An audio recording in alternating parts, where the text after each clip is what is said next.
राखी। भैया जी कहती कि तुम पुण्य राम नाम दिन राखी, यानी रातों दिन तुम राम में ही रमे रहते हो। भगवान हमारे श्री रामचंद्र जी जब रामेश्वरम की स्थापना करते हैं, लंका पर चढ़ाई करना है, वानरों की सेवा पा करके और समुद्र की आज्ञा पा करके समुद्र से निर्देश पाया कि इनको बता नील नाम के जो बंदर हैं इनको स्पर्श करके ही आप इधर पत्थर छोड़ो तो आपका सेतु तैयार हो जाएगा, बन जाएगा। तो उन्होंने सेतु तैयार किया भालू वानरों के माध्यम से, सहायता से। लेकिन देखिए कितना सुंदर भाव कि रामेश्वर की स्थापना है, यानी कि हमारे भगवान श्री रामचंद्र जी महादेव में रख रहते हैं और हमारे भगवान रामचंद्र जी के प्रति जो भाव भगवान का है, महादेव का है, ये वर्णन चाहे किसी भी मानस में भी श्रवण करो और शिव महापुराण में भी श्रवण करो। शिव महापुराण में भी हमारे राग ग्रंथ सरकार का इतना सुंदर दर्शन आया है जिसमें यदि हम भाई सुनेंगे तभी तो जान पाएंगे। माता सती को जब मोह हुआ है तो वहाँ सती के लिए कितना सुंदर दर्शन भगवान रामचंद्र जी का और माता सती जी का वहाँ हुआ है संवाद। उन्होंने बताया है कि जब वैकुंठ में भगवान शंकर जी ने बढ़िया सुंदर सिंहासन पे विराजित करके अभिषेक किया था और कमल पुष्पों का भी वहाँ जब सहस्त्र कमल पुष्प का जब ये भगवान राम ने शिव जी की स्तोत्र करे, कमल पुष्प चढ़ाए, तो हमारे हम लोग देखते हैं हमारी दृष्टि में दो लगते हैं, तीन लगते हैं, बहुत लगते हैं, लेकिन ये समझो कि भगवान राम और भगवान शिव दो नहीं, कभी नहीं थे और कभी नहीं होंगे, वो एक नहीं।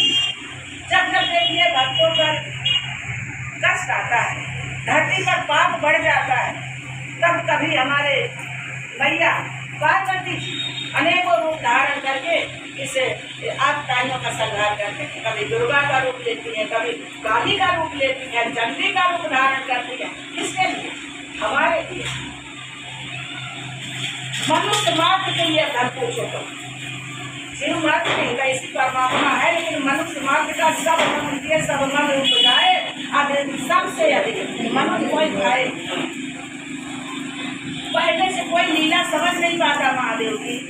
महादेव ने क्या किया कि जब ब्रह्मा जी का वरदान पाने के लिए, देखिए राजा लोग भी हमारे बहुत तपस्या हो गए, तो देवदास राजा ने तपस्या करी ब्रह्मा जी, और ब्रह्मा जी ने प्रसन्न होकर के वरदान दे दिया, और वरदान लेके आने दिया कि जाओ तुम काशी के राजा बनो। अब देवदास ने कहा कि काशी का राजा मैं बनूं, आपने ये वरदान दे दिया, और काशी के राजा तो भगवान महादेव हैं, तो एक राज्य में दो राजा नहीं हो सकते, तो ये तो अपना वरदान वापस ले दो, तो आपने हमारे को वरदान दिया है, ये तो ये वरदान वापस ले दो। आइए तो फिर भैया चाहिए राजा तो ये नहीं है, जब मैं वहाँ का राजा बनूँ अब फिर मनमानी कुछ कार्य कर ना सकूँ, मैं आज्ञा जो पहले शिव जी से फिर कुछ कार्य करूँ, ये कैसे हो सकता है? तो ब्रह्मा जी देवदास को लेकर के भगवान महादेव के पास गए कि भगवान अब ये तो हमसे भूल हो गई है, वरदान भी वापस ले ले, तभी भी वरदान की मर्यादा न छोड़ दी। भक्तों के लिए भगवान क्या नहीं करते, और ये न तो देवदास समझ रहे हैं और न तो ब्रह्मा जी समझ रहे हैं कि ये लीला किसकी है। ये लीला महादेव की है स्वयं, क्योंकि वो जानते हैं कि आगे अभी हमारे को क्या करना है और उसका निदान कैसे होगा।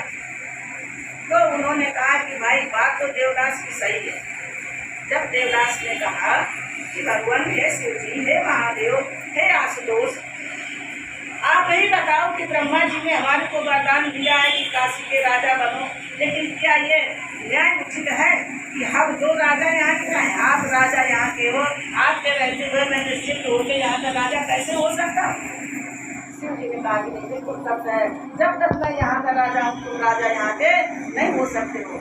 इसलिए शिव जी ने हमारे काशी को त्याग करके और मंदार पर्वत पर जाकर के तपस्या में लीन हो गए और कहा तुम यहाँ स्थित होकर के राज करो। मैया पार्वती जी देखने लगी, क्योंकि ये अर्धनागेश्वर है, अर्धनारेश्वर है।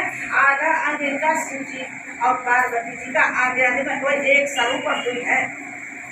वो देखने लगी और चलने लगी, तो महादेव ने कहा कि नहीं, तुम नहीं मेरे साथ चल सकती हो, तुम यहीं बैठ करके साधना करो। अब मैया से पूछो कि वो कैसे लगी। तो वो जब तक महादेव वहां से जा रहे हैं मंदार पर्वत की ओर, तब तक वो एक तक ऐसे देखती रही जब महादेव को, तो वो टकटकी लगाए, आज भी उन्होंने पलक नहीं झुकाया और सहस्त्रों वर्ष हो गए। जब सहस्त्रों वर्ष हो गए तो अब सोचो कि अब यह रहस्य खुल रहा है। सहस्त्रों वर्षों का कहानी बीच में बहुत ज्यादा है समय के अनुसार। तो आज जब दुर्गमासुर ने इतना आतंक ढाया, इतना आतंक ढाया, यहाँ तक कि मैया सरस्वती को भी, वेद माता को भी, वेदों को, सबको जो है चुरा ले गया। और देवताओं में त्राही मच गई, देवता दुर्बल हो गए। जब वेद नहीं रहेंगे तो हमारे वेद पाठ ब्राह्मण जो है कैसे जो है वेद पाठन करेंगे, कैसे यज्ञ होंगे, कैसे जप होंगे, कैसे तप होगा, सब जो है वो निस्तेज हो गए। देवता सब जब पाया नहीं भाई को